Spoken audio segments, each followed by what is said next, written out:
Let's do some sport. I've been watching a snooker.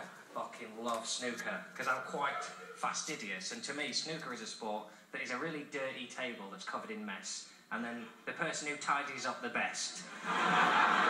It's basically like society, but with points. There was a match this week. There was a match between two players called Ding and Bingham. Even if you don't like the sport, there's pink balls to kiss, there's the brown, there's so much innuendo, and then you get Ding Bingham, which sounds like what they used to call, like, boxing in the 30s. Yeah. You've got to go out and give them the good Ding Bingham. Ding's a Chinese player. He's over here and he's living off microwave meals. He's hating the food. The bigger problem is that every time his dinner's ready, he thinks someone's calling him in the kitchen. I'm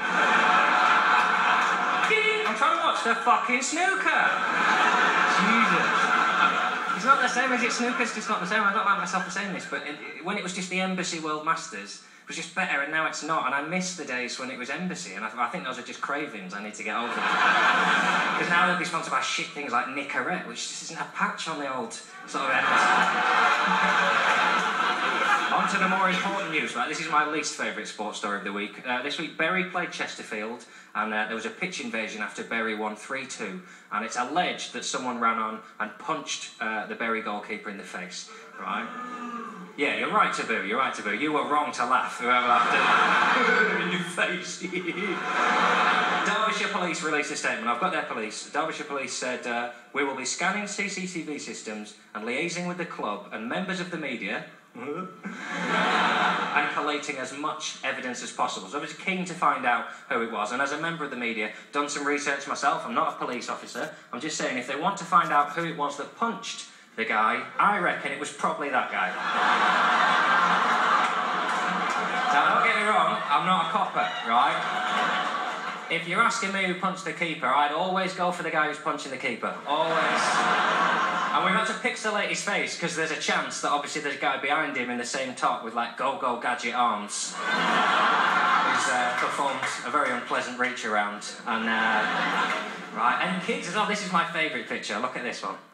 Look at that! It's a little girl running. Because you know, the kids don't end up like that unless their parents are like, there's a dad somewhere in the territories go, go on, darling, you make me proud. You'll make me proud if I let you have one, which I don't, in case you go leather. It looks like it's a girl, but to be fair, we found a picture of the front, and it's actually more revealing than you think. Good unit. Good unit. Not fighting back against that, my favourite goalkeeper story of the week, there was a goalkeeper in Holland called Gino Coutinho. He's a Dutch goalkeeper, he plays for Den Haag. He was found in a warehouse that was registered in his name that contained 4,200 cannabis plants.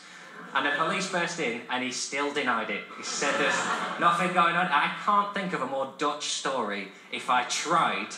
A goalkeeper's found in there, it's registered in his name, full of weed. The police are keeping going, oh, stop. This is not what it looks like, guys. I like the colour. I mean, the suspicions were raised, so they were filming the handshakes at the start of a match, and when they got to the goalkeeper, they were all going like that, and then just tucking something in their back pocket. And then when it got to half-time, they were all having an orange, and he was having a Ginster's pasty and 3 grab bags of cheesy Doritos. Starving, Jesus. You can't have paranoia in football. You smoke weed. Football is a sport where you will be shouted at and punched in the face anyway. You can't have people, when you're paranoid, going, who ate all the pies? Why are they telling me I ate all the pies? Sheesh.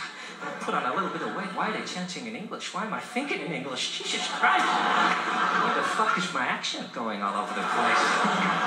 I wanted to do that story because I know I come out and I slag off English football quite a lot, and it's worth pointing out that there's problems all over the world, and it's not England that is just full of arseholes in football. There's a story, Peter Odemwingie, he's playing at West Brom now, he scored an amazing goal this week. I'm delighted to say he's playing awesomely for West Brom, because when he left Lokomotiv Moscow this year, the fans at Moscow, he'd been so bad for them, they put up a banner that said, thank you West Brom for buying him, and then a picture of a banana, right, which is hideous in the 20th, and everyone went, you can't do that, it's the 21st century.